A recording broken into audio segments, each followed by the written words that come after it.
Horton Hears a Who by Dr. Seuss.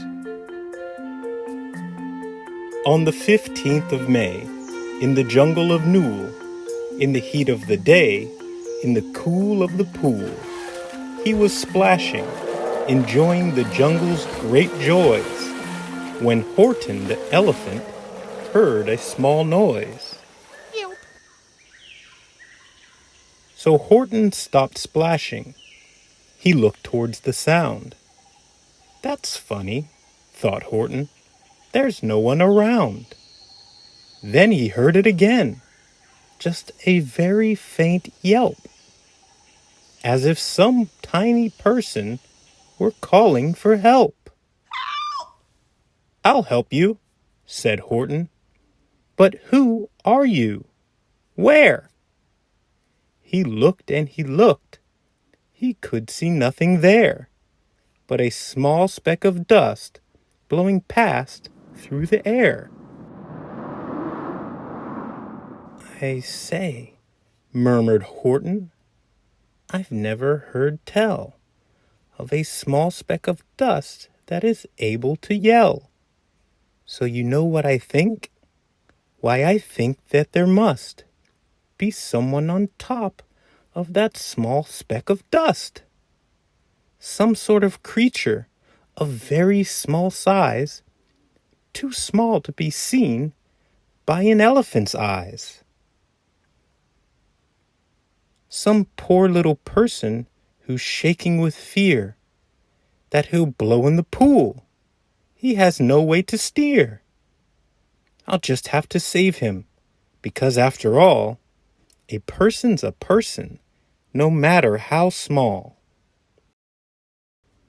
So gently, and using the greatest of care, the elephant stretched his great trunk through the air, and he lifted the dust speck and carried it over and placed it down safe on a very soft clover. Humph! Humphed a voice. 'Twas a sour kangaroo. And the young kangaroo in her pouch said, humph, too. Why, that speck is as small as the head of a pin. A person on that? Why, there never has been.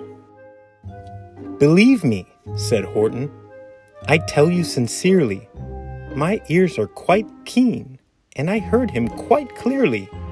I know there's a person down there, and what's more, quite likely there's two, even three, even four. Quite likely a family, for all that we know, a family with children just starting to grow. So please, Horton said, as a favor to me, try not to disturb them. Just please let them be. I think you're a fool, laughed the sour kangaroo. And the young kangaroo in her pouch said, Me too. You're the biggest blame fool in the jungle of Newell. And the kangaroos plunged in the cool of the pool. What terrible splashing, the elephant frowned. I can't let my very small persons get drowned. I've got to protect them. I'm bigger than they. So he plucked up the clover and hustled away. Through the high jungle treetops, the news quickly spread. He talks to a dust speck. He's out of his head. Just look at him walk with that speck on that flower. And Horton walked, worrying, almost an hour. Should I put this speck down? Horton thought with alarm. If I do, these small persons may come to great harm. I can't put it down, and I won't. After all, a person's a person, no matter how small. Then Horton stopped walking. The speck voice was talking. The voice was so faint, he could just barely hear it. Speak up, please, said Horton. He put his ear near it. My friend, came the voice. You're a very fine friend. You've helped all us folks on this dust speck no end. You've saved all our houses, our ceilings and floors. You've saved all our churches and grocery stores. You mean, Horton gasped, you have buildings there too? Oh yes, Piped the voice. we most certainly do. I know, Called the voice. I'm too small to be seen, but I'm mayor of a town that's friendly and clean. Our buildings to you would seem terribly small, but to us, who aren't big, they are wonderfully tall. My town is called Whoville, for I am a Who, and we Whos are all thankful and grateful to you. And Horton called back to the mayor of the town, You're safe now, don't worry. I won't let you down. But just as he spoke to the mayor of the speck, 3 big jungle monkeys climbed up Horton's neck. The Wickersham brothers came shouting, What rot! This elephant's talking to Whos who are not. There aren't any Whos, and they don't have a mayor. And we're going to stop all this nonsense, so there. They snatched Horton's clover. They carried it off to a black-bottomed eagle named Vladikoff. A mighty strong eagle, a very swift wing. And they said, Will you kindly get rid of this thing? And before the poor elephant could even speak, the eagle flew off with the flower in his beak.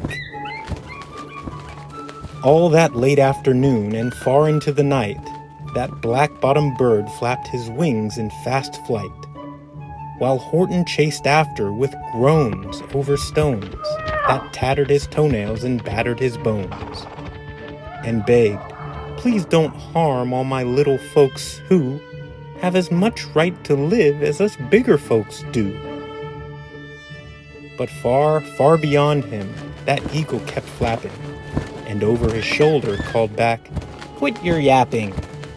I'll fly the night through. I'm a bird. I don't mind it. And I'll hide this tomorrow. Well, you'll never find it. And at 6:56 the next morning he did it. It sure was a terrible place that he hid it.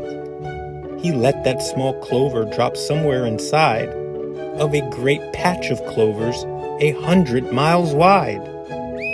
Find that, sneered the bird, but I think you will fail. And he left with a flip of his black-bottomed tail. I'll find it, cried Horton. I'll find it or bust.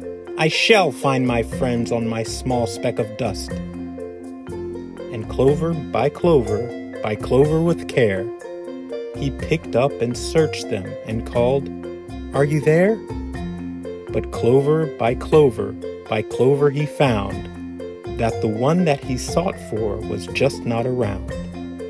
And by noon poor old Horton, more dead than alive, had picked, searched, and piled up 9,005.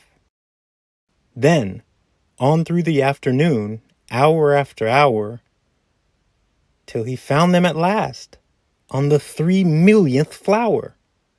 My friends, cried the elephant, tell me, do tell, are you safe? Are you sound? Are you whole? Are you well? From down on the speck came the voice of the mayor. We've really had trouble, much more than our share. When that black-bottomed birdie let go and we dropped, we landed so hard that our clocks have all stopped. Our teapots are broken, our rocking chairs smashed, and our bicycle tires all blew up when we crashed. So Horton, please, pleaded the voice of the mayor's, will you stick by us Whos while we're making repairs? Of course, Horton answered. Of course I will stick. I'll stick by you small folk through thin and through thick. Humphed the voice. For almost 2 days you've run wild and insisted on chatting with persons who've never existed. Such carryings on in our peaceable jungle. We've had quite enough of your bellowing bungle. And I'm here to state, snapped the big kangaroo, that your silly nonsensical game is all through. And the young kangaroo in her pouch said, Me too. With the help of the Wickersham brothers and dozens of Wickersham uncles and Wickersham cousins and Wickersham in-laws who've helped I've engaged, you're going to be roped and you're going to be caged. And as for your dust speck, that we shall boil in a hot steaming kettle of bezelnut oil. Boil it? Gasped Horton. Oh, that you can't do. It's all full of persons. They'll prove it to you. Mr. Mayor, Horton called. Mr. Mayor, you've got to prove now that you really are there. So call a big meeting, get everyone out. Make every who holler, make every who shout. Make every who scream. If you don't, every who is going to end up in a bezelnut stew. And down on the dust speck, the scared little mayor quick called a big meeting in Whoville Town Square. And his people cried loudly. They cried out in fear. We are here! We are here! We are here! We are here! The elephant smiled. That was clear as a bell. You kangaroos surely heard that very well. All I heard, Snapped the big kangaroo, was the breeze and the faint sound of wind through the far distant trees. I heard no small voices, and you didn't either. And the kangaroo in her pouch said, Me neither! Grab him, they shouted. and cage the big dope. Lasso his stomach with 10 miles of rope. Tie the knots tight so he'll never shake loose. Then dunk that dumb speck in the bezelnut juice.